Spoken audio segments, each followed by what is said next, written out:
کروا دیں گے. ٹھیک ہے. چلیے روح اسلام کھولیے. پہلے اسلام پڑھ رہے ہیں. ایک کاپی آپ کے پاس ہونی چاہیے, ایک پین آپ کے پاس ہونا چاہیے. ٹھیک ہے.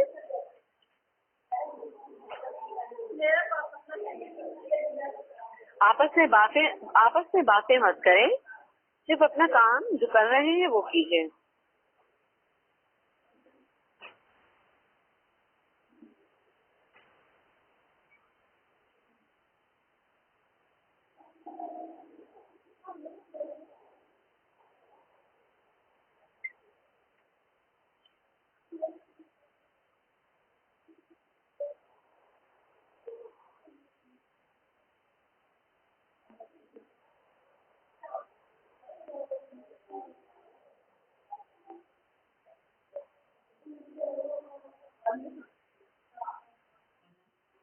اعوذ باللہ من الشیطان الرجیم. بسم اللہ الرحمن الرحیم. السلام علیکم ورحمۃ اللہ وبرکاتہ. وہاں والوں سے میں نے سلام کیے, ڈائریکٹ دعا شروع کروا دی. وعلیکم السلام ورحمۃ اللہ وبرکاتہ. چلیے شروع کرتے ہیں. اعوذ باللہ من الشیطان الرجیم. بسم اللہ الرحمن الرحیم. آج جو موضوع چل رہا ہے اسلام میں ولولہ جہاد, جس کا ٹائٹل آیت کیا ہے, یا ایھا النبی حرض المؤمنین علی القتال. اے نبی صلی اللہ علیہ وسلم مسلمانوں ولولہ جہاد پیدا کیجیے.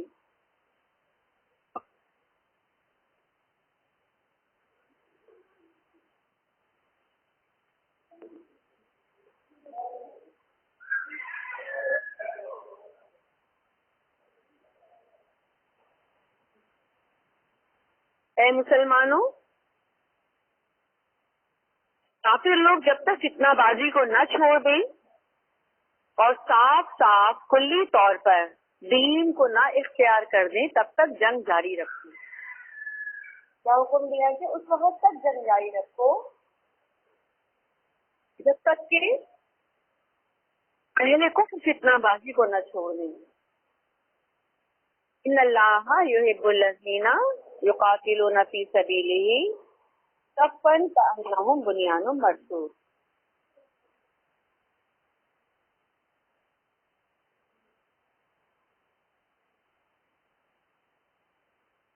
صفا کأنہم بنیان مرصوص. اے مسلمانوں, اللہ تعالیٰ بے ضرور ان لوگوں سے محبت کرتا ہے جو جہاد میں صف بستہ ہو کر بغیر پیچھے دیکھے سیسا پلائی ہوئی دیوار کی طرح ڈٹ کر کافروں سے جنگ کرتے ہیں. صف بندی, اور جو صف بندی یعنی اتحاد ہو مسلمانوں میں اور آپس میں شیرازہ ہو نہ ہو, بکھرا ہوا نہ ہو, تو اللہ تعالیٰ بھی فرماتے ہیں وَكَانَ نَصْرُ حَقًّا عَلَيْنَا نَصْرُ الْمُؤْمِنِينَ, اور ہم پر حق ہے کہ ہم ایمان والوں کی مدد کریں. اے مسلمانوں, بے خوف و خطر میدان جنگ میں نکلو. مومنوں کی مدد کرنا میرے ذمے لگ گیا ہے. یا ایھا الذین آمنوا قاتلوا الذین یلونکم من الکفار ولیجدوا فیکم غلظہ. اے لوگوں جو ایمان لائے ہو, جنگ کرو ان لوگوں سے یلونکم من الکفار جو تمہارے قریب ہیں, ولیجدوا فیکم غلظہ, اور وہ تمہاری سختی کو محسوس کریں. اس کو سمیت اٹھاؤ اپنے پاس, ٹھیک ہے, تاکہ میری توجہ پوری اس طرف مبذول ہو.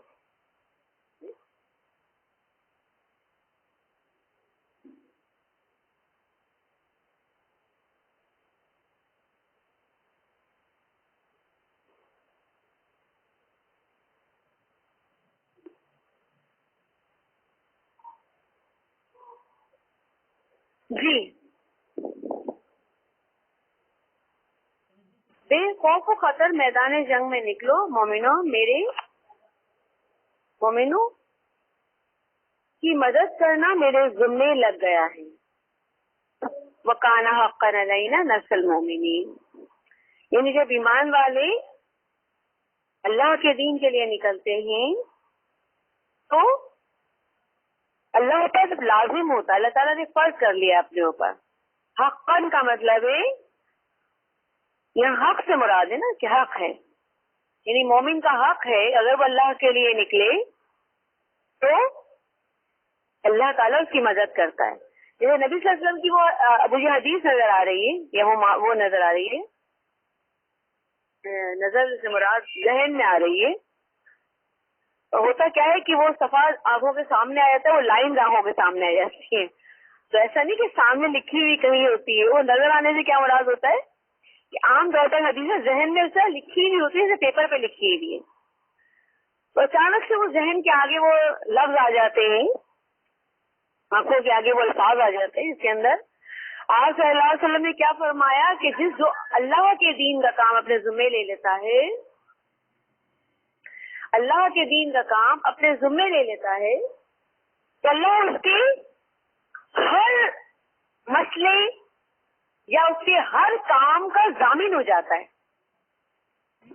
شرط کیا ہے کہ آپ اپنی ذمہ داری اللہ کے کام کو بنا لیجیے. آپ کی مدد کرنا اللہ پر فرض ہے. کانا نصر علیہ حق المومنین, کانا حق علیہ نصر المومنین, کہ مومن کی مدد کرنا اللہ تعالیٰ نے اپنے اوپر فرض کر لیا ہے, کسی کا حق ہونا. اب یہاں حق اور فرض کو بھی سمجھیے ذرا سا کہ حق کیا ہے انسان کا. جیسے میں استاد ہوں, مثال کی یقیناً میں ٹیچر ہوں آپ کی, ویسے تو میں ابھی بھی اپنے آپ کو طالب علم سمجھتی ہوں, کہ میں زندگی بھر بندہ کچھ نہ کچھ سیکھتا ہی رہتا ہے, زندگی بھر لرننگ پروسیس جاری رہتا ہے. لیکن میں آپ کے ساتھ ہوں, اب میرا حق ہے کہ آپ میری بات مانیں, یہ میرا حق ہے نا. اگر آپ نے مجھے ساتھ سمجھتے ہیں تو میرا حق ہے کہ آپ میری بات مانیں, اور آپ پر فرض ہے, جو میرا حق ہوگا وہ آپ پر فرض ہوگا. جیسے آپ طالب علم ہیں تو میں بحیثیت استاد مجھ پر فرض ہے کہ میں آپ سے شفقت اور محبت سے پیش آؤں, آپ کے لیے خیر خواہی کا جذبہ رکھوں, یہ مجھ پر فرض ہے. اور آپ کا یہ حق ہے کہ آپ کا استاد آپ کے لیے خیر خواہی کا جذبہ رکھے. آپ کا استاد آپ کے لیے یا آپ کی استاد آپ کے لیے آپ سے شفقت اور نرمی اور محبت کا برتاؤ کرے. جو آپ کا حق ہے وہ میرا فرض ہے, اور جو میرا حق ہے وہ آپ کا فرض ہے. سمجھ میں آیا فرض اور حق میں ڈفرینس کیا ہوتا ہے؟ حق اور فرض میں کیا فرق ہے؟ آئی بات سمجھ میں کہ اللہ تعالیٰ فرما رہا ہے کہ اے ایمان والو تم پر فرض ہے, ان اللہ یحب الذین یقاتلون فی سبیلہ صفا کانہم بنیان مرصوص, کہ تم اللہ کی راہ میں سیسا پلائی ہوئی دیوار کی طرح لڑو. وقاتلوا حتی لا تکون فتنۃ ویکون الدین کلہ للہ, اے مسلمانوں تم پر فرض ہے کہ جب تک دنیا میں فتنہ باقی ہے, کفر باقی ہے, جب تک کہ شرک اور گناہ اور جو ہے برائیاں واقعی ہے معاشرے میں, تم جہاد کرو. اور اگر تم اپنا فرض پورا کرو گی تو مجھ پر حق ہے کہ میں تمہاری ہر حال میں مدد کروں. اللہ تعالیٰ فرما رہا ہے اے مسلمانوں بے خوف و خطر میدان جنگ میں نکلو, مومنوں کی مدد کرنا میرے ذمے لگ گئے. اوپر کی آیت کا ترجمہ ہے یہ, اسے با محاورہ ترجمہ کہا جاتا ہے. لفظ و لفظ ترجمہ ایک ہوتا ہے, با محاورہ ترجمہ ہے کہ آیت کیا کہہ رہی ہے. ایک ہوتا ہے لفظ انا, بے شک, الذین وہ لوگ, یحبو محبت کرتا ہے اللہ, اللہ, یہ ترجمہ ورڈ ٹو ورڈ یاد کرتے نا, ایک با محاورہ ہے کہ اے مسلمانوں مت ڈرو کسی چیز سے, بے خوف و قدر میدان جنگ میں نکلو, مومنوں کی مدد کرنا میرے ذمے لگ گیا ہے. آپ اللہ کے دین کی ذمہ داری اپنے کندھوں پر لیجیے, آپ اللہ کے دین کی ذمہ داریاں اپنے کندھوں پر لیجیے. اگر آپ یہ عہد کر لیں کہ میرے رب میں ساری زندگی تیرے دین کا کام کروں گی. تو اب اللہ آپ کے کاموں کو، آپ کی تعلیمی معاملات کو، آپ کے فیملی میٹرز کو، آپ کی فیملی لائف کو، آپ کی معیشت اور معاشرت کو کس طرح آپ کے اپنے ہموار کرتا ہے، یہ اللہ نے اپنے اوپر فرض کر رکھا ہے. آپ کو میری بات سمجھ میں آئی ہے؟ میں نے کیا کہا ہے؟ مجھے لگ رہا ہے کچھ لوگوں کی کو میری بات سمجھ میں نہیں آئی.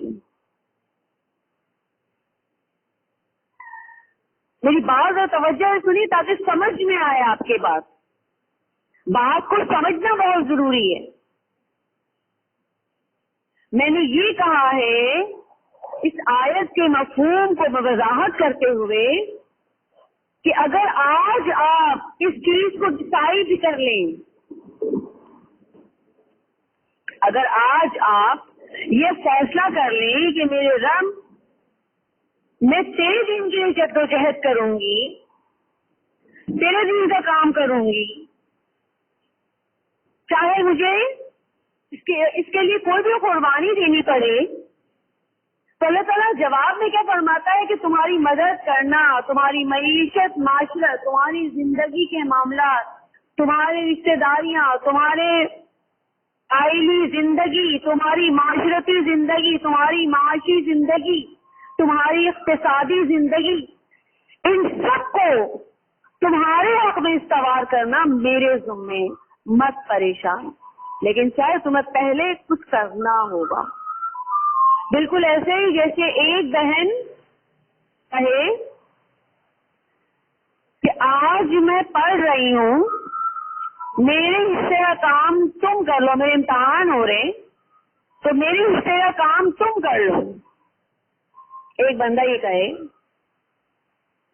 کہ میرے حصے کا کام تم کر لو کہ میرے امتحان ہو رہے مجھے پڑھنا ہے، تو دوسری بہن یا بھائی کہے کہ ٹھیک ہے اب تو میں کر لیتی ہوں تمہارے حصے کا بھی کام اور اپنے حصے کا بھی کام. جب میرے امتحان ہوں گے تو تب تم اپنے حصے کا بھی کام کرنا اور میرے حصے کا بھی کام کرنا، تب میں صرف پڑھوں گی. سمجھ میں آ رہی ہے بات؟ تو اللہ تعالیٰ کے حصے میں دیکھیے، یہ تو بہن بھائیوں کی بات چل رہی ہے نا، ایک نارمل بات چل رہی ہے نا، لیکن یہاں تو اللہ اور بندے کا معاملہ ہے، ذرا مختلف معاملہ ہے. سمجھیے بات، بہن بھائیوں میں برابری کا جذبہ ہوتا ہے رشتہ، لیکن اللہ اور بندے میں برابری کا رشتہ نہیں ہوتا. تو جب بندہ ایک بادشاہ کی ذمہ داریاں اپنے کندھوں پر لے رہا ہے جو شہنشاہ کائنات ہے، تو شہنشاہ پر لازم ہے کہ وہ زمین و آسمان کی قوتیں آپ کے تصرف میں دے.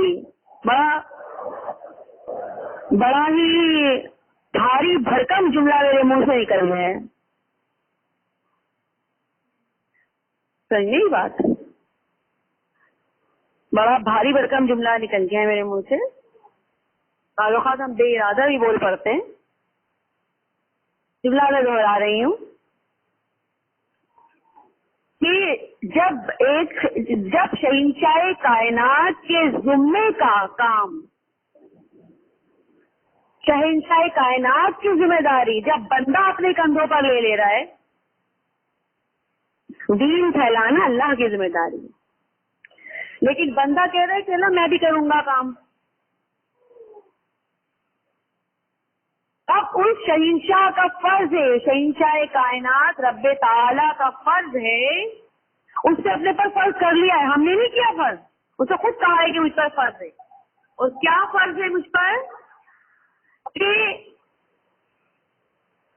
زمین و آسمان کی قوتوں کو تمہارے تصرف میں دے دوں گا کہ تمہارے لیے کام کریں گے. وَلَا يَحْسَبَنَّ الَّذِينَ كَفَرُوا، ہو سکتا ہے آپ کو بعض باتیں سمجھ میں نہیں آئے، لیکن وقت کے ساتھ ساتھ سمجھ میں آتی ہیں. ایک دم سے نہیں آ سکتی باتیں سمجھ میں، وقت لگے گا کچھ.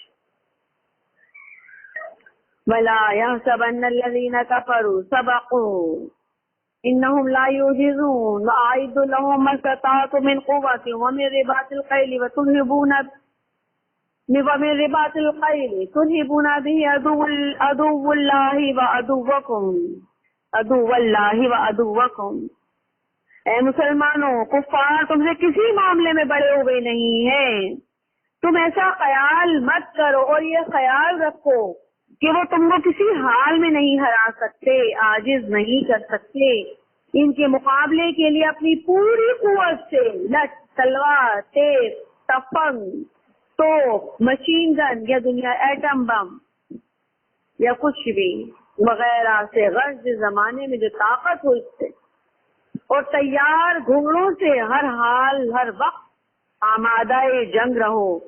تمہاری ہر وقت شان ایسی ہے کہ تم کو دیکھ کر تمہارے دشمن اور اللہ کے دشمن ڈرتے رہیں۔ کتب علیکم القتال وهو كره لكم وعسى أن تكرهوا شيئا وهو خير لكم وعسى أن تحبوا شيئا وهو شر لكم والله أعلم وأنتم لا تعلمون۔ اللہ تعالیٰ فرما رہا ہے اے مسلمانوں، ترجمہ ہی ہے اس آیت کا جو اے مسلمانوں کہہ کے کہا جا رہا ہے، تم پر جنگ قتال کرنا فرض کر دیا گیا ہے۔ بظاہر تم کو یہ مکروہ چیز نظر آتی، تمہیں اچھا نہیں لگتا۔ مکروہ کیا ہوتی ہے؟ اچھا نہیں لگتا۔ تم کو معلوم ہے بعض چیزیں ایسی ہیں جن کو تم کراہت کی نگاہ سے دیکھتے ہیں، تمہیں ڈس لائک کرتے ہو، حالانکہ وہ تمہارے لیے مفید ہوتی ہیں، اور بعض ایسی چیزیں ہیں کہ تم ان کو چاہتے ہو اور در حقیقت تمہارے لیے وہ مضر رسا ہیں، نقصان دہ ہیں۔ تم صرف اللہ کے حکم کی پابندی کر لو۔ اللہ تعالیٰ ہر چیز کی حقیقت کو بہتر طریقے سے جانتا ہے۔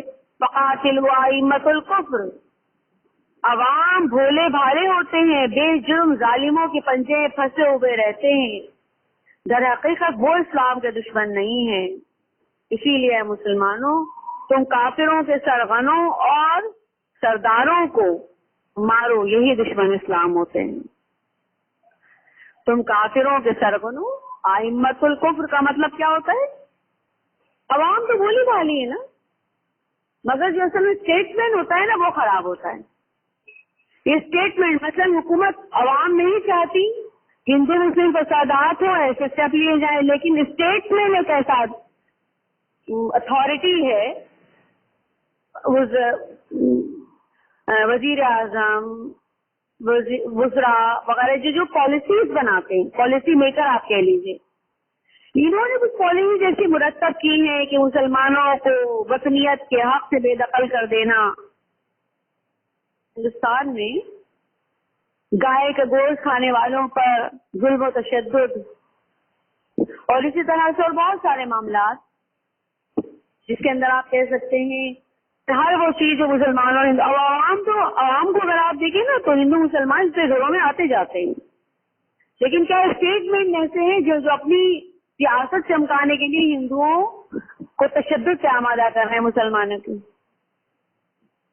عوام کو غرض نہیں ہوتی۔ اسی طرح عوام کو کیا پرواہ کہ امریکہ کہاں جنگ کرتا ہے، وہ تو چاہتے ہیں ہم بھی امن سے امن سے رہیں، مگر اسٹیٹمنٹ ہے، اسٹیٹ مین کہلاتے ہیں وزراء اور وزیر اعظم، یہ جو پالیسی میکر جنہیں کہہ لیں آپ، ان کا ہوتا ہے کہ جناب ہمارا مغلبہ یہاں بھی ہونا چاہیے، ہمارا یہاں بھی ہونا چاہیے، تو لہذا وہ کیا کرتے ہیں، کبھی عراق سے جنگ فوجی بھیج دیے، کبھی شام میں فوجی بھیج دیے۔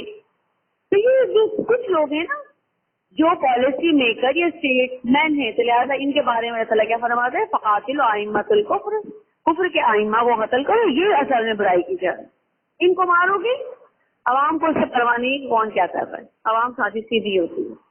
ہر حال کل کنٹینیو کرتے ہیں انشاءاللہ تعالی۔ قرآن کھول لیجیے،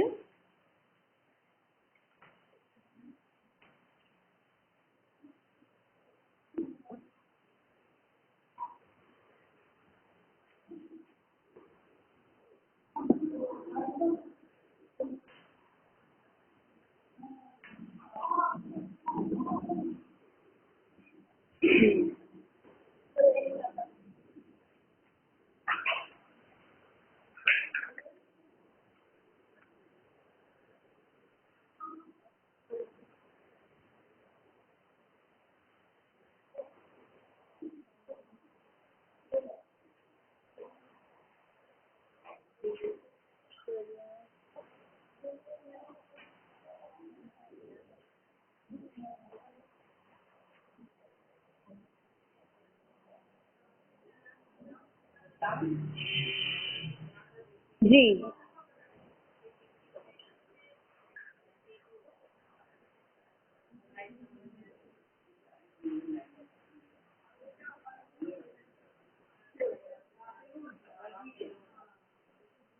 وَلَقَدْ اعوذ باللہ من الشیطان الرجیم بسم اللہ الرحمن الرحیم سورہ یونس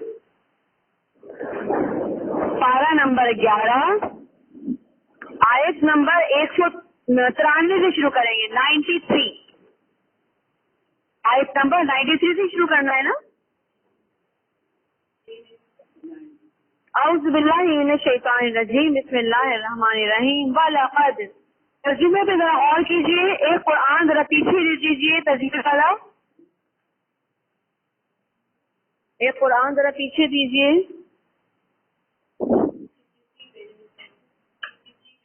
اب ترجمے میں کانسنٹریٹ کرنا بہت ضروری ہے. تینوں نہیں ہے, یعنی کہ ایک بندہ دیکھ رہا ہے باقی یا لکھیے پوائنٹ نوٹ کیجیے یا پھر ترجمے پہ غور کیجیے. دونوں میں سے ایک کام فارغ بیٹھے نظر نہ آئے پلیز. ٹھیک ہے.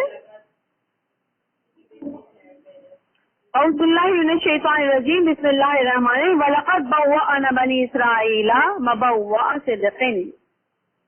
ہم نے بنی اسرائیل کو نجات دینے کے بعد اور البتہ تحقیق نجات دی ہم نے بنی اسرائیل کو. یاد رکھیے یہ بَوَّأْنَا بنی اسرائیل مَبَوَّأَ صِدْقٍ. ہم نے بسایا بنی اسرائیل کو. بَوَّأْنَا بمعنی نجانا, یعنی کسی کو پناہ دینا, بسانا یا نجات دینا. اور البتہ تحقیق ہم نے بنی اسرائیل کو بسایا. مبوع صدقین, اچھی طریقے سے بسانا. صدق کا لفظ سچائی کا, کہ ہم سچائی کے میننگ میں آتا ہے, مگر عربوں میں یہ طریقہ رہا ہے کہ جس میں کسی عمل کی یا کسی چیز کی مدح اور تعریف ریکوائرڈ ہوتی ہے تو اس کے لیے وہ صدق کا لفظ استعمال کرتے ہیں. مبوع صدقین, اچھے طریقے سے, پسندیدہ مقام پر, عزت کی جگہ پر بسایا. یا پھر اور کو غرق کیا اور انہیں بنی اسرائیلیوں کو نجات دی تو انہیں دریا پار عزت سے اتارا گیا اور اس کے بعد انہیں اچھی طریقے سے بسا دیا گیا. جسے بھی آپ سے کہا گیا کہ صدق کا لفظ پسندیدہ, معزز یا مدح کے لیے استعمال کیا جاتا ہے. اس کی مثال قرآن کریم میں 2 جگہ اور بھی ملتی ہے, جیسے ربی ادخلنی مدخل صدق واخرجنی مخرج صدق. تو اے اللہ ہمیں داخل فرما صدق بمعنی اپنی پسندیدہ جگہ, داخل کرنا پسندیدہ جگہ پر, اور نکال ایسی جگہ سے اچھائی کے ساتھ, اپنی رضا کے ساتھ یا پسندیدگی کے ساتھ. تو اخرجنی مخرج صدق و ادخلنی مدخل صدق میں صدق کا لفظ پسندیدہ یا اچھا یا رضا کے میننگ میں آتا ہے. اسی طرح قرآن کریم میں جو ابھی سورہ یونس سے سورج شروع ہوئی تھی تو اس میں ہم نے پڑھا کہ اللہ تعالیٰ عزت والی جگہ عطا فرمائے گا جس کے اندر چاہے وہ آیت میں آپ کو پڑھ کے بتا دیتی ہوں. بالکل ابتدائی آیتیں ہیں سورہ یونس کی, میں آپ کو پڑھ کے ہی بتا دیتی ہوں. جی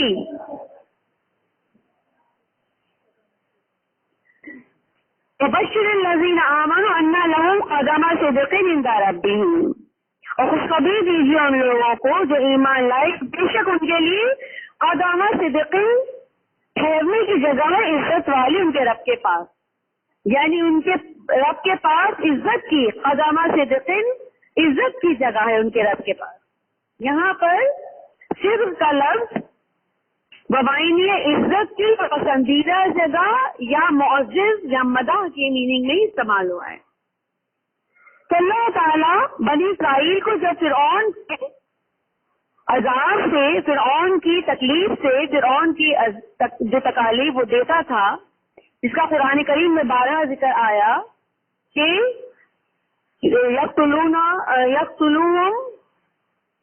یقتلون ابناءہم ویستحیون نساءہم، وہ قتل کر ڈالتا تھا ان کے مردوں کو اور چھوڑ دیتا تھا، ان کی زندہ چھوڑ دیتا تھا ان کی عورتوں کو۔ اس کے علاوہ بھی بہت سارے مظالم وہاں سے نکال کر فرعون کے ظلم سے بچا کر اللہ تعالیٰ نے بنی اسرائیل کو، جو اس دور کی پسندیدہ قوم تھی، ان کو اللہ تعالیٰ نے عزت کی جگہ اپنے پسندیدہ مقام پر ٹھہرایا اور ان کے دشمن کو دریا میں غرق کر دیا۔ مبوعہ صدقن یعنی یہاں مصر اور شام کا علاقہ ہے، یعنی ان کو مصر سے نکال کر، یعنی فرعون کے تسلط سے نکال کر دریائے نیل پار کروا مصر اور شام کے علاقے میں لا کر ان کو بسایا گیا، اور ان علاقوں کی شاہی بنی اسرائیل کو نصیب ہوئی۔ بڑے عرصے تک شام اور مصر کے علاقوں پر یہ حکومت کرتے رہے۔ وَرَزَقْنَاهُم مِّنَ الطَّيِّبَاتِ، اور رزق دیا ہے ہم نے ان کو طیبات میں سے۔ فَمَا اخْتَلَفُوا حَتَّىٰ جَاءَهُمُ الْعِلْمُ، بس انہوں نے جب اختلاف کیا، کہاں اختلاف تھا؟ دیکھیے اللہ تعالیٰ نے تو انہیں فرعون سے بچا کر عزت کی جگہ لا کر بادشاہی عطا کر دی، غلاموں کو بادشاہ بنا دیا۔ لیکن جب انسان ایک بڑے عرصے تک غلامی میں رہتا ہے نا، تو وہ غلامانہ ذہنیت اس کے اندر کچھ خاص قسم کی جو ہے وہ پیدا کرتی ہے، برائیاں پیدا کرتی ہیں، عادات بد پیدا کرتی ہیں۔ بس جب یہ آزاد ہو گئے تو انہوں نے آپس میں اختلاف کرنا شروع کیا۔ جب یہ آزاد ہو گئے تو انہوں نے آپس میں اختلاف کرنا شروع کر دیا، آپس میں ہی لڑنا جھگڑنا شروع کر دیا، اور اختلاف بھی ان کا امور دین میں تھا، ان کا اختلاف بھی دین کے معاملات میں تھا کہ دین کے معاملات میں اختلاف کر رہے تھے۔ آپ کو معلوم ہے نا، حضرت عیسیٰ علیہ السلام توریت لینے گئے تو پیچھے سے انہوں نے بچہ بنا لیا تھا، اس کو معبود بنا لیا تھا سونے چاندی کو پگھلا کر۔ تو یہ ان کا اختلاف دنیاوی معاملات سے نہیں تھا بلکہ امور دین میں تھا۔ اگر آپ پاکستان کو بھی ملاحظہ کریں تو کچھ یہی حال ہمارا بھی۔ 100 سال برطانوی غلامی، انگریزوں کی غلامی سے گزرنے کے بعد ان کے الٹے سیدھے مظالم کو، ذلت آمیز مظالم کو برداشت کرنے کے بعد، جب ہم نے کچھ لوگوں کی مخلصانہ جدوجہد کے بعد جب ہم نے پاکستان حاصل کر لیا، پاکستان تو آ گیا، اور یہ سب کا عہد بھی تھا کہ لا الہ الا اللہ محمد رسول اللہ کے نام پر پاکستان کا مطلب کیا ہے؟ لا الہ الا اللہ۔ اس لیے حاصل کیا گیا تھا کہ پاکستان دین اسلام کو بڑے جذبے سے دین اسلام کو قائم کرنے کے لیے، اور یہ اور وہ بڑے بڑے پلانز تھے کہ جناب ایسی ریاست اس میں دین کو پریکٹس کر سکیں ہم۔ لیکن جب پاکستان ہاتھ آ گیا، اپنا ہو گیا، پھر کیا ہوا؟ آپس میں ہی لڑائی جھگڑے، آپس کے ہی اختلافات، کہیں وطنیت کے نام پر اختلاف، کہیں صوبائیت کے نام پر اختلاف، کہیں مذہب اور دین کے نام پر اختلاف، فرقہ بازی، کہیں رنگ و نسل کے نام پر اختلاف۔ یہ غلامانہ ذہنیت کے تحفے ہیں جو ملے ہیں۔ اسی لیے اللہ تعالیٰ نے مسلمان کو حریت پسند بنایا ہے، آزادی کے جذبے سے یہ معمور ہوتے ہیں، یہ غلام نہیں رہ سکتے، کہ غلامی کی زندگی کیا ہوتی ہے؟ انسان کی ذہنیت کو، انسان کی سائیکالوجی کو خراب کر دیتی ہے۔ بس بنی اسرائیل نے بھی امور دین میں اختلاف کیا، حتی جاءہم العلم، یہاں تک کہ آ گیا ان کے ہاں علم آ چکا تھا، توریت آ چکی تھی ان کے پاس. کہتے ہیں کہ تورات کو پڑھنے کے باوجود ان کے دینی امور مختلف ہو گئے تھے.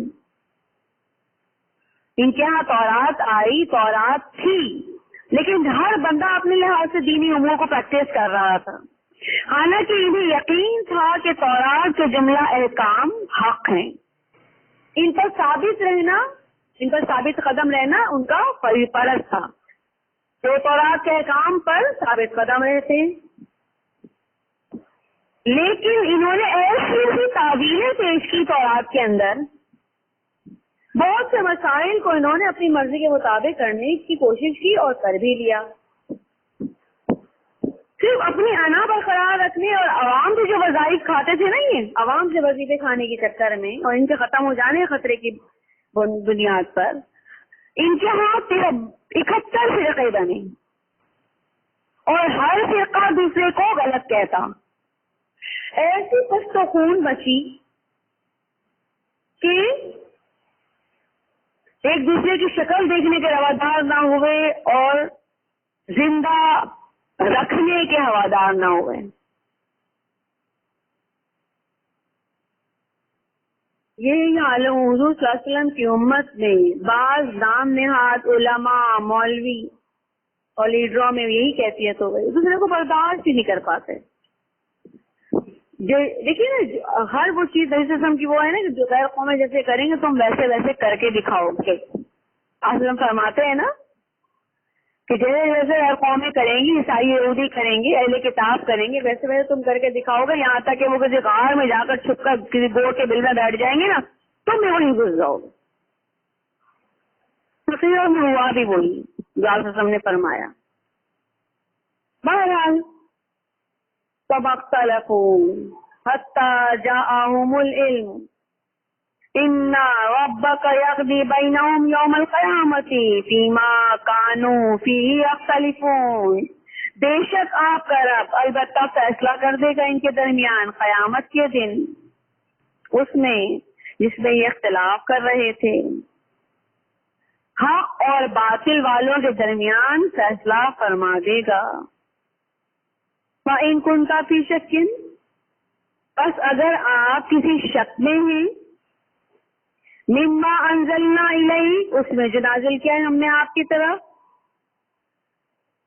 اے نبی صلی اللہ علیہ وسلم بالخصوص حضور کو مخاطبت اور بالعموم پوری امت اور دنیا کو مخاطبت کہ اے پڑھنے والوں، اگر تمہیں ان واقعات اور حالات میں جو ہم بنی اسرائیل کے یا پچھلی قوموں کے یا پچھلے نبیوں کے سنا رہے ہیں، اس میں اگر تمہیں ذرا بھی شک ہے تو پھر فَاسْأَلِ الَّذِينَ يَقْرَؤُونَ الْكِتَابَ مِن قَبْلِكَ،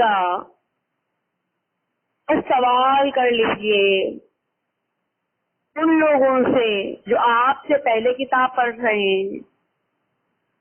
توریت، انجیل، زبور والوں کے پاس بھی کچھ اسی طرح سے لکھا ہوا ہے.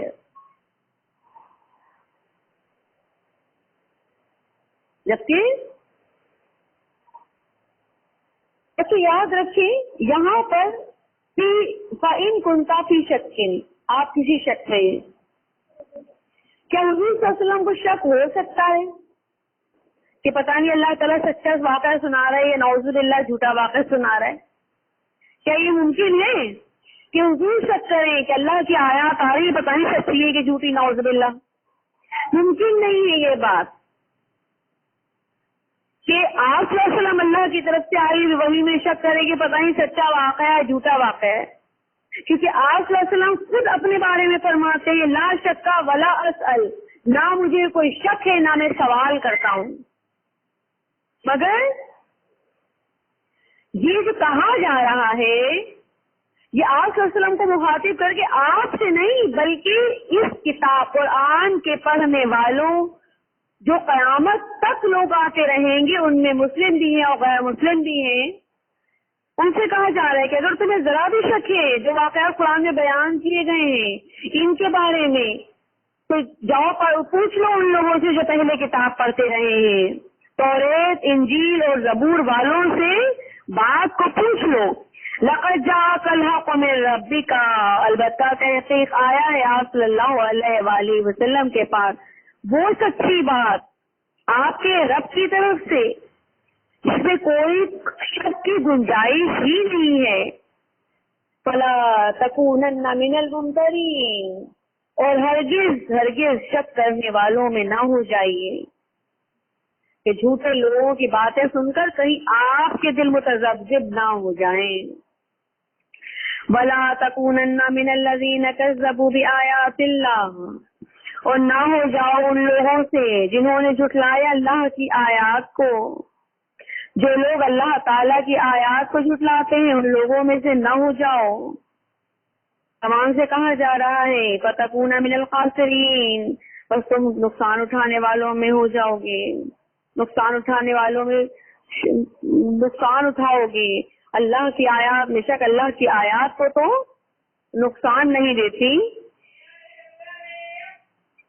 اللہ کی آیات نقصان تو نہیں دیتی، لیکن اس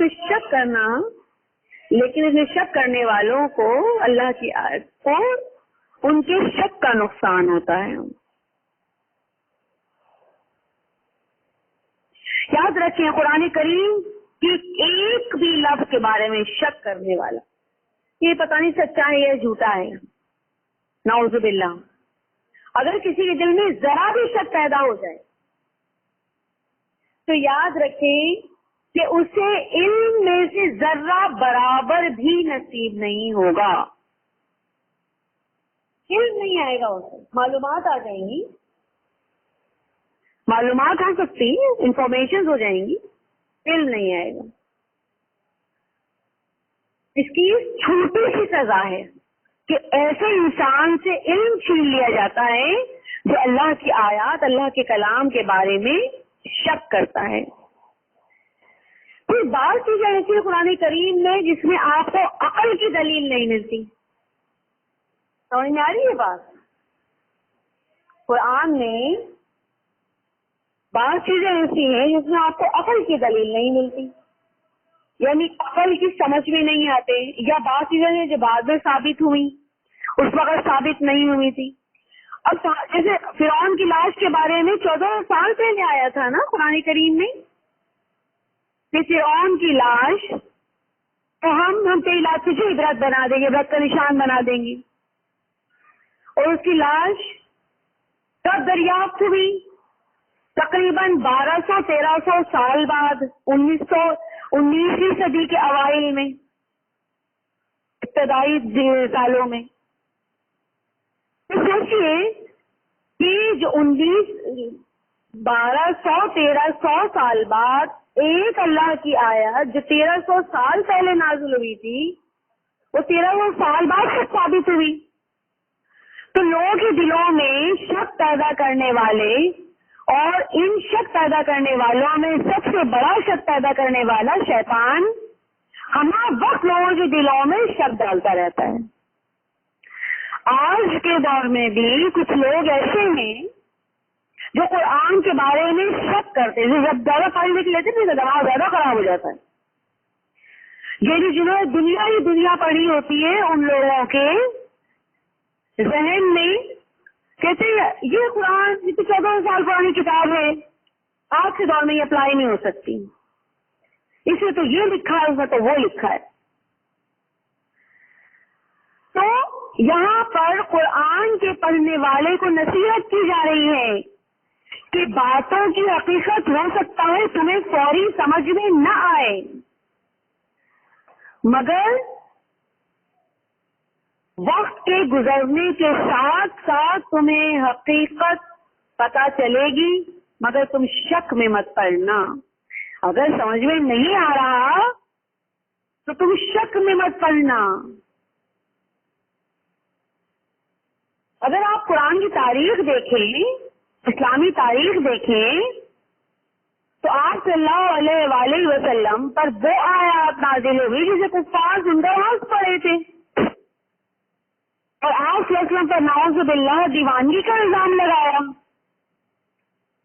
جیسے معراج پر آپ السلام گئے، تشریف لائے، کافروں کو پتہ چلا کہ حضور صلی اللہ علیہ وسلم نے خود بتائی یہ بات کہ میں معراج پر گیا تھا اور میں نے یہ چیزیں دیکھی اور میں مسجد حرام سے مسجد اقصیٰ پہ 7 آسمانوں، تو لوگوں نے آپ وسلم کو نعوذ باللہ دیوانگی کا خطاب دیا کہ نعوذ باللہ جنون ہو گئے، جنون لاحق ہو گیا، یہ تو ہو ہی نہیں سکتا ٹریول کرنا اتنے 6 مہینے کا سفر آپ جو ہے لمحوں میں طے کر لیں، پھر 7 آسمانوں کی سیر کر کے لوگ ہنسے، مذاق اڑایا۔ شک کرنے والے شک کرے، لیکن سچ کہنے والا، سچ ماننے والے نے کہا کہ میرے رسول نے کہا ہے تو غلط تو ہو ہی نہیں سکتا، ہے نا۔ حدیث اکبر میں یہ کہا تھا کہ اگر میرے حضور نے فرمائی یہ بات، لوگوں نے ہنسی مذاق کرتے ہوئے، مذاق اڑاتے ہوئے کہا اہل کفر نے کہ بھائی سنا ہے کہ سنتے ہو تم اپنے نبی کی بات، نعوذ باللہ۔ دیوانگی ہو گئی ہے ان کو، جنون طاری ہے ان پر، کہہ رہے ہیں کہ میں ایک چند لمحوں میں گیا اور یہ اور وہ اتنی دور 6 مہینے کا سفر کیا، ابھی 7 آسمانوں کی سیر کے واپس بھی آ گیا۔ یہ کہہ کے ہنسنے لگے تو کہنے لگے، تو شک کرنے والوں نے شک کیا، کفر کی حالت میں مر گئے، جس نے سچ مانا وہ صدیق کہلایا، ہے یا نہیں؟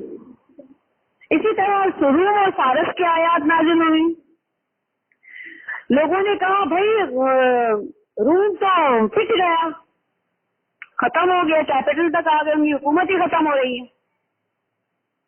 کہا گیا نہیں، روم غلبہ پا لے گا۔ ہنسنے والوں نے یہاں بھی سیخے مارے، مذاق اڑایا، مجنون کہا، دیوانہ کہا صلی اللہ علیہ وسلم کو، لیکن وقت نے ثابت کیا کہ جو کہا گیا تھا، جو آیت اتری تھی منوان، ویسے ہی لوگوں نے آنکھوں میں دیکھی، آنکھوں سے دیکھی اپنی۔ اسی لیے کہا کہ فلا تکونن من الممترین، اللہ کی آیات کے بارے میں ہرگز شک کرنے والے مت بنو۔ ان الذین حقت علیہم کلمۃ ربک، بے شک وہ لوگ جنہوں نے حق سمجھا، حق ہو گئی، بے شک وہ لوگ جو شک کر رہے ہیں، جو لوگ شک کر رہے ہیں، نہیں سوری یہ آیت ہماری رہ گئی ہے، وَلَا تَكُونَنَّ مِنَ الَّذِينَ كَذَّبُوا بِآيَاتِ اللَّهِ، اور ہرگز مت ہو جانا ان لوگوں میں سے جنہوں نے اللہ کی آیات کو جھٹلایا، فَتَكُونَ مِنَ الْخَاسِرِينَ، تو وہ خسارہ پانے والوں میں ہو جائیں گے۔ یعنی شک بھی اللہ کی آیات کو جھٹلانے کا سبب نہ بنا دے۔ کہیں تمہارا شک تمہارے دل میں یہ شیطان ڈال رہا ہے، کہیں تم اللہ کی آیات کو جھٹلانے والے نہ بن جاؤ۔ اگر جھٹلانے والے بنے تو خسارہ پانے والوں میں ہو جاؤ گے، اور جو جھٹلایا اس پر اللہ تعالیٰ کا کلمہ واجب ہو جائے گا۔ ان الذین حقت علیہم کلمۃ ربک، بے شک وہ لوگ جن پر حق ہو گئی اللہ کی بات، تمہارے رب کی بات، کہ یہ عظیم جہنمی ہیں، وہ ضرور جہنم میں جائیں گے۔ لا یؤمنون، وہ ایمان ہرگز، جن پر حق ہو گئی یہ بات کہ جہنم میں جانا ٹھہر گیا، وہ ایمان نہیں لائیں گے۔ وَلَوْ جَاءَتْهُمْ كُلُّ آیَةٍ، اور اگر آ جائیں ان کے پاس ہر آیات، یعنی جو نشانیاں، جو معجزات ان کے مانگی ہوئی دے دی جائیں، ان کو جو چاہتے ہیں وہ دے دیا جائے، حتیٰ یروا العذاب، یہاں تک کہ عذاب العلیم، یہاں تک کہ وہ دردناک عذاب کو بھی دیکھ لیں، تو ایمان نہیں لا سکتے۔ ان کے معجزات، ان کی آیات جو مانگ رہے ہیں کہ قرآن ایسا نہیں ویسا ہونا چاہیے، قرآن میں یہ نہیں وہ ہونا چاہیے، یہ ذہنیت آج کی پائی جاتی ہے، آپ جانتے ہیں یہ بات، یہ ذہنیت آج بھی بدرجہ اتم پائی جاتی ہے۔ کیا کہ قرآن کو اتنا ایڈوانس ہونا چاہیے. قرآن تو 14 سال پرانی کتاب ہے. قرآن میں یہ بھی ہونا چاہیے اور وہ ہونا چاہیے. یہ نکال دو اور وہ آیت آج کے دور کے لحاظ سے نہیں, کاغذ سورہ توبہ نکال دو, اس طرح کی کچھ آیات ہیں یہ نکال دو. تو اگر اللہ تعالیٰ فرمائے اگر آج بھی, ویسے تو حضور صلی اللہ علیہ وسلم دنیا وصال فرما چکے, اب اس میں کوئی تبدیلی ہو نہیں سکتی شریعت سے, قرآن میں دین میں کچھ چینج آ ہی نہیں سکتا کہ رسول تو دنیا میں جو دینا تھا وہ مکمل بات دے کر چلے گئے. مگر فرض کیجئے اگر آج کے دور میں رسول اللہ موجود ہوں, آپ صلی اللہ علیہ وسلم پر آیات نازل ہو رہی ہو, لوگوں کے مانگی ہوئی ڈیمانڈ کے مطابق اگر قرآن کو بدل دیا جائے تب بھی وہ قرآن کی طرف نہیں آئیں گے. یہی ماضی میں ہوتا آیا ہے, یہی ہوتا آیا ہے کہ فرمائشیں کرنے والے فرمائشیں کر لیں اور ان کی فرمائشیں پوری کر بھی دی جائیں تب بھی دین کی طرف نہیں آئیں گے. دین توفیق کا نام ہے. دین اللہ کی توفیق کا نام ہے. دین جو ہے ڈیمانڈ کے پوری کروانے کا نام نہیں ہے. دین میں ڈیمانڈ سے مطالبات نہیں چلتے یہ ہو اور وہ. دین میں سمینا و اطاعنا, سما اور اطاعت, سنو اور مان جاؤ بس. ٹھیک ہے, اللہ کا کلام ہے, اللہ زیادہ جانتا ہے بندے کو کیا چاہیے اور کیا نہیں چاہیے. فلولا کانت قریۃ آمنت, تانا نہ ہو تو کرونا.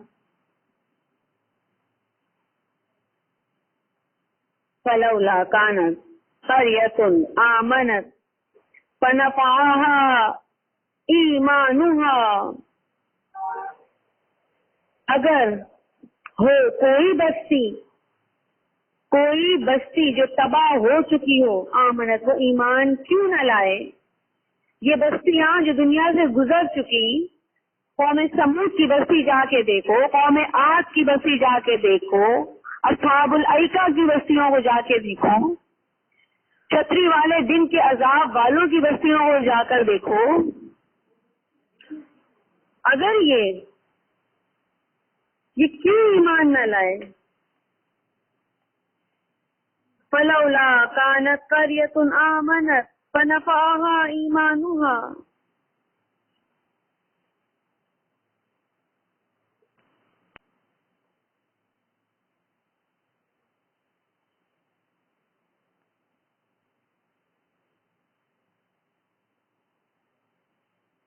فلولا کانت قریۃ, اور اگر ہوتی کوئی بستی. اس کا اگر میں اس کا فل ترجمہ دیکھوں تو اس کا فل ترجمہ اگر آپ دیکھیں تو آپ کو اندازہ ہوگا کیا ہے. فلولا کانت قریۃ آمنت الا قوم یونس, جی تو کوئی بستی ایسی نہ ہوگی. فلولا جو ہے نا حل کے میننگ ہے. کیا کوئی دنیا میں ایسی بستی گزری ہے جیسی قوم یونس, جس میں یونس علیہ السلام مبعوث کیے گئے تھے, اس بستی کے سوا. سمجھی بات, یعنی کوئی بستی دنیا میں ایسی نہ ہوگی جو ایمان لائی ہو, اسے ایمان نے نفع دیا ہو. فلولا کانت قریۃ آمنت فنفعها ایمانها الا قوم یونس, سوائے قوم یونس. یہاں کیا بات بتائی جا رہی ہے کہ سوائے قوم یونس کے کوئی اور دنیا میں ایسی قوم نہیں گزری جو عذاب کے وقت ایمان لائے ہوں اور ان کا ایمان ان کے کام آیا ہو. فرعون نے بھی مرتے ہوئے کہا تھا نا, فرعون نے بھی مرتے ہوئے ڈوبتے ہوئے کہا تھا کہ کیا کہا تھا فرعون نے کہ میں اب اللہ میں اب موسیٰ اور ہارون کے رب پر ایمان لاتا ہوں. اور تعالیٰ نے فرمایا تھا نہیں اب تیرا ایمان فائدہ نہیں دے گا.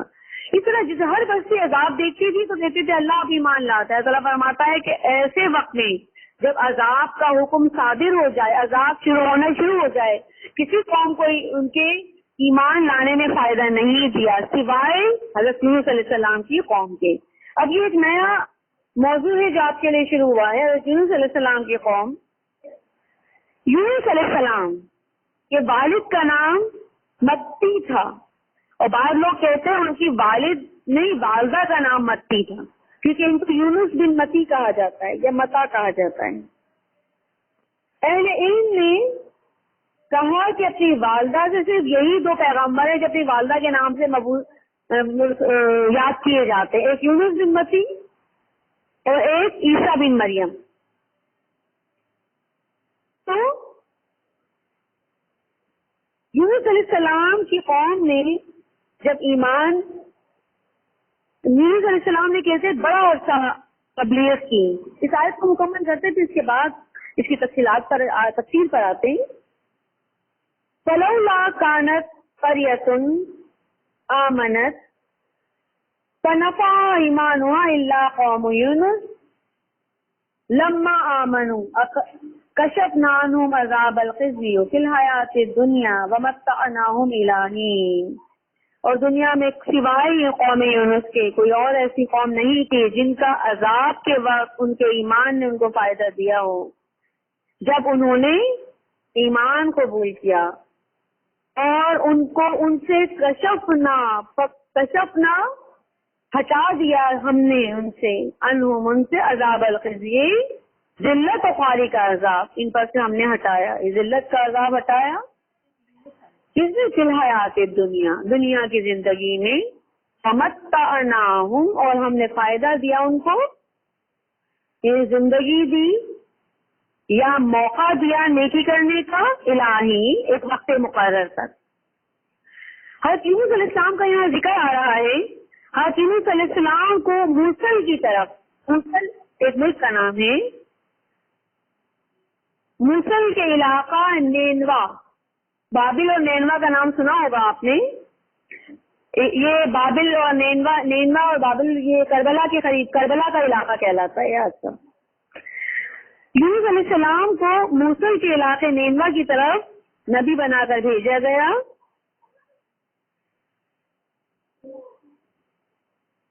اور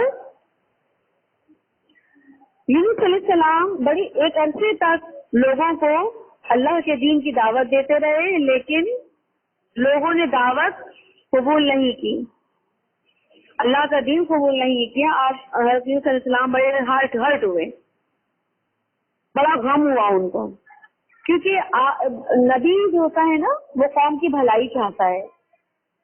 اور حضرت یونس علیہ السلام کے بارے میں خاص طور پر یہ بات آتی ہے کہ یونس علیہ السلام زیادہ غمزدہ رہنے والے انسان تھے, غم پسند تھے. تو جب لوگ ایمان نہیں لائے تو بڑا غم ہوا, بڑے بددل ہوئے, تو دعا مانگی, اے اللہ میری قوم میری بات نہیں مانتی, اسے عذاب دے.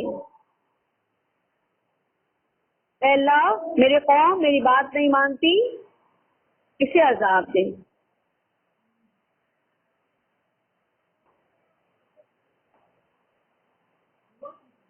تھے 4 اولو اعظم پیغمبر تھے جن کا ذکر قرآن کریم میں آتا ہے,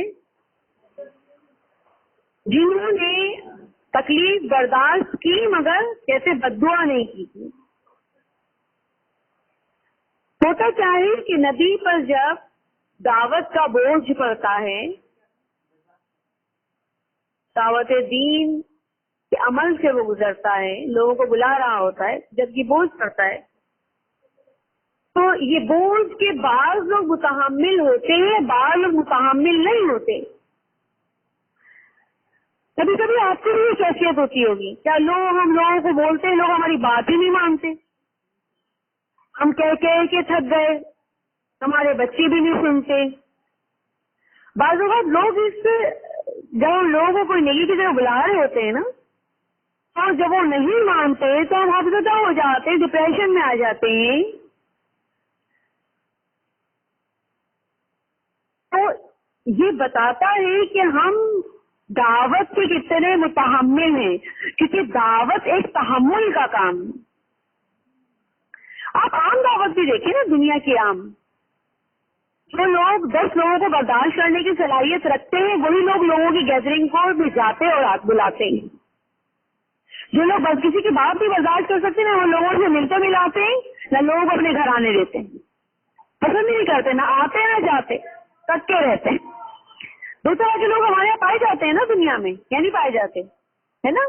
جیسے بعض لوگ ایسے ہوتے ہیں جو اتنے فرینڈلی ہوتے ہیں کہ اگر کوئی برا بول بھی دے نا تو بڑے آسانی سے پی جاتے ہیں, انہیں فرق ہی نہیں پڑتا, بڑے سلیقے سے ان کو بات سمجھاتے. عام لوگوں سے ملنے ملانے کی بات کریں, بعض لوگوں کی نیچر کیا ہوتی ہے کہ نہ جاؤ نہ ملو نہ بلاؤ, نہ کڑوی سننی پڑے نہ کڑوی سنانی پڑے, کیا ہوتا ہے نا لوگوں کو. تو جہاں تک دعوت دین کا کام ہے نا, اس کے لیے بڑے تحمل اور بردباری کی ضرورت ہے. جب تک آپ کے اندر تحمل اور بردباری نہیں ہوگا آپ دعوت اللہ نہیں کر سکتے, کیونکہ اللہ کے دین کا کام کے لیے بڑی برداشت کی ضرورت ہے کہ آپ بات بتائیں تو لوگ گالی دیں تو آپ ان کو دعا دے سکیں, لوگ بد دعائیں دیں تو آپ ان کی خیر خواہی چاہنے والے بن جائیں. جب تک کہ ہمارے اندر یہ کوالٹی نہیں پیدا ہوتی کہ بد دعا کے جواب میں دعا, گالی کے جواب میں اچھی بات, دعا یا کلمہ, بہتر بات, ہر بدتمیزی کے جواب میں خوش اخلاقی, تب تک آپ دعوت دین کے متحمل نہیں ہو سکتے. اب یونس علیہ السلام نے بد دعا دی. یہاں میں اولو العزم پیغمبروں کی بات کریں, 4 اولو العزم پیغمبر جن کے لیے اولو العزمی کا لفظ آیا ہے. ان میں حضرت نوح علیہ السلام, حضرت ہود علیہ السلام, حضرت ابراہیم علیہ السلام اور حضور اکرم صلی اللہ علیہ وسلم ہے جن کا ذکر ہے. نوح علیہ السلام لوگوں کی گالیوں کے جواب میں کیا کہتے ہیں؟ یا قوم انا کبر علیکم مقامی و تذکیری, اے اللہ اے میری قوم تمہیں بڑا برا لگتا ہے جب میں تمہیں وہ کرتا ہوں, نصیحت کرتا ہوں, میرا رہنا تمہیں, میری بات تمہیں بڑی بری لگتی ہے. اچھا, ہود علیہ السلام دوسرے ہیں کہ کسی کو برا, دیکھیے نوح علیہ السلام کہنے سے برا لگتا ہے لیکن میں اللہ کی بات کرتا رہوں گا. تو دعوت اللہ دینے والوں کے لیے یہ کوالٹی بہت ضروری, کسی کو برا لگتا بھی رہے, آپ کی بات کسی کو ناپسند آتی بھی رہے, تب بھی آپ لوگوں کو اللہ کا کلام سناتے جائیے. حود علیہ السلام کے بارے میں آتا ہے انی اشہد اللہ و اشہد انی بری مما تشرکون من دونہ, میں اللہ کی گواہی دیتا ہوں اور میں یہ گواہی دے رہا ہوں کہ تم جو شرک کرو اس سے میں بری ہوں, میرا کام پیغام پہنچانا ہے, میں تمہیں پیغام پہنچا رہا ہوں. ابراہیم علیہ السلام نے اپنے باپ سے کہا تھا وَالَّذِينَ آمَنُوا مَعَهُ أَنَا بَرَاءٌ مِنكُمْ وَمَا تَعْبُدُونَ مِن دُونِ اللَّهِ. کل شب برات بھی گزری ہے نا, یہ بریت, بری ہونا ہمارے وہاں تو بچپن میں محسوس ہوتے کہ برات, شب برات کو برات اس لیے کہتے ہیں حضور کی برات آئی تھی. بچپن میں لوگ ہمیں اس طرح بتا دیتے ہیں حضور کی برات آئی تھی نا, اس لیے جو ہے وہ پتہ نہیں کون سی. ہم اب بہن میں کیا آتا ہے کہ کوئی دولہا سر پہ صحرا باندھے ہوگا اور جناب برات آ رہی ہوگی اور پیچھے ڈول ڈپر چل رہا ہوگا, عموماً جیسے براتیں ہو رہی ہوتی ہیں اس طرح سے. یہ تو برات نا عربی